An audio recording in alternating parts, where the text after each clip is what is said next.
ஓம் சாய்ராம், ஜெய் சாய்ராம். என் அன்பு குழந்தையே, நிமிடத்திற்கு நிமிடம் நின்று விடாமல் மாறிக்கொண்டே இருக்கும் எதையும் மனதிற்குள் பிடித்து வைக்க நீ முற்பட வேண்டாம். இருக்கும் வரை மகிழ்ச்சியோடு இரு. இல்லை என்று ஆன பிறகு நிம்மதியோடு இரு. அது எனக்கானது இல்லை என்று. உன் வீட்டில் மங்களகரமான நிகழ்வுகள் எல்லாம் நடைபெறப் போகின்றது. அதற்கான முயற்சியை உடனே நீ செய். நிச்சயம் உனக்கு வெற்றி கிடைக்கும். இந்த அப்பாவின் ஆசியோடு நீ கேட்டது கிடைக்கும். நீ நினைத்தது நடக்கும்.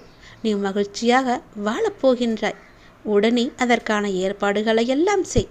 உன் வீட்டில் மங்களகரமான நிகழ்வுகள் நடந்தே ஆக வேண்டும். இந்த அப்பாவின் வாக்குப்படி நிச்சயம் அது நடக்கும். உனக்கு ஒரு சின்ன அறிவுரை சொல்கிறேன், கேள்.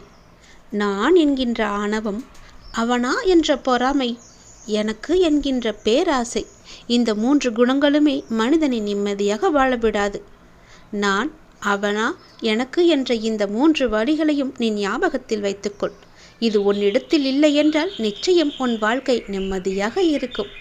நான் சொல்வதை நீ ஏற்றுக்கொள்வாய் என்ற நம்பிக்கை எனக்கு இருக்கிறது. என் மீது மாறாத அன்புடன் நீ எப்பொழுதும் இருப்பாய் என்பது எனக்கு தெரியும். அதனால்தான் இந்த அறிவுரையை நான் உனக்கு சொல்கின்றேன். இது எனது மனதிற்கு மகிழ்ச்சியை தந்தது. காலமெல்லாம் உனக்கு நல்ல காவலாக இருக்க வைத்துள்ளது. கடந்த காலங்களை திரும்பி பார்க்க சற்று அவகாசம் நீ எடுத்துக்கொள். எவ்வளவு கடினமான பாதைகளை எல்லாம் கடந்து வந்திருக்கிறாய் என்பதையும், காலம் எவ்வளவு தூரம் உனக்கு கற்று தந்துள்ளது என்பதையும் நீ சீர்தூக்கி பார். கூட்டத்தோடு கலகலப்பாக சிரித்த நேரங்களும், தனிமையில் புலம்பி தவித்த காலங்களும், குடும்பத்தோடு சேர்ந்து கழித்த பொழுதுகளும் இல்லாமல் போய்விட்டன. நீ சந்தித்த நபர்களில் பலர் இப்போது உன்னுடன் இல்லாமல் போனார்கள். ஆனால் நீ தனிமையில் நடந்த போதெல்லாம் தடம் பதிக்காமல் உன்னோடு நான் வந்த சமயங்கள் கொஞ்சம் நஞ்சமல்லவே.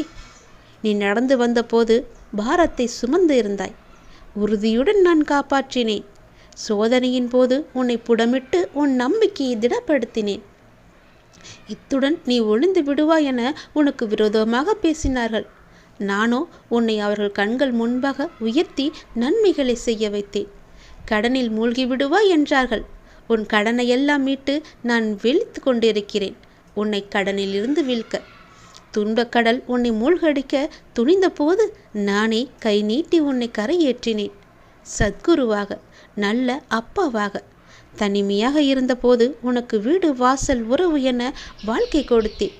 வம்பு வழக்குகளை உனக்கு சாதகமாகவே செய்தேன். எல்லோரும் தங்கள் செல்வத்தை குறித்தும் செல்வாக்கை குறித்தும் பெருமை பாராட்டினர். நீயோ அடக்கமாக உனது நாவை காத்து வந்தாய். எல்லோரும் எனது ஆலயத்தில் அங்கங்கே தங்களுக்கு முன்னுரிமை தேடினார்கள். நீயோ என் தயவை வேண்டி பிரார்த்தனை செய்தாய். எல்லோரும் தம் துயரத்தை போக்க வேண்டி கதறினார்கள். நீயோ எனது கட்டளைப்படி அவற்றை சகித்து கொண்டாய்.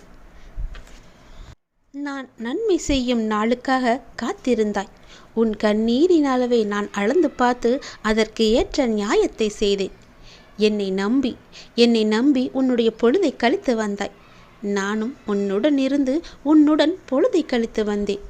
இத்தனை காலமும் உன்னுடன் வாழ்ந்த நான் உனக்கு அனைத்திலும் முதிர்ச்சி ஏற்பட்டதால் உன்னை சுதந்திரமாக விடப்போகின்றேன். இதோ நன்மையையும் தீமையையும் உன் முன் வைப்பேன். தேவையானதையும் தேவையற்றதையும் உன் வாசலில் வைப்பேன். நல்லவர்களை மட்டுமின்றி கெட்டவர்களையும் உன் அருகே நான் அனுப்புவேன். உனக்கு எது நல்லதோ, எனக்கு எது பிடிக்குமோ அதை தேர்வு செய்து உன்னை நீ காப்பாற்றிக்கொள். சிறிதும் தயக்கம் காட்டாமல் வேண்டாதவை உன் வாசலுக்கு வந்தால் விரட்டிவிடு. பொல்லாப்பு பேசுகிறவர்கள் உன்னை அணுகினால் நல்ல வார்த்தைகளை சொல்லி விலகிச் செல்.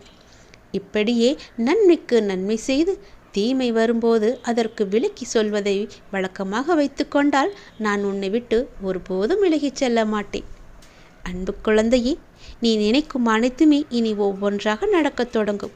உன் வாழ்க்கையில் நீ பட்ட துன்பங்கள் அனைத்துமே முடிந்துவிட்டது. இனி நீ உன் வாழ்க்கையில் எடுத்து வைக்கும் ஒவ்வொரு அடிக்கும் ஒரு அர்த்தம் உண்டு. அதில் உனக்கு வெற்றியும் உண்டு.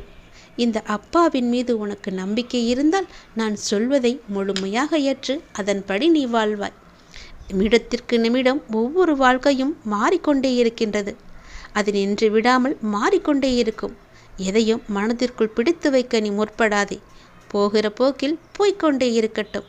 காலமும் நேரமும் கடவுளும் நிச்சயம் உனக்கு நல்வழி காட்டுவார். இருக்கும் வரை சந்தோஷமாக மகிழ்ச்சியோடு இரு. இல்லை என்று விட்டால் நிம்மதியோடு இரு. அவ்வளவுதான் வாழ்க்கை. உன் வாழ்க்கையில் நல்லது நடக்க, உன் வீட்டில் மங்களகரமான நிகழ்வுகள் நடக்க நீயே உடனே முயற்சி செய். நல்லது நடக்க வேண்டும் உன்னுடைய வீட்டில்.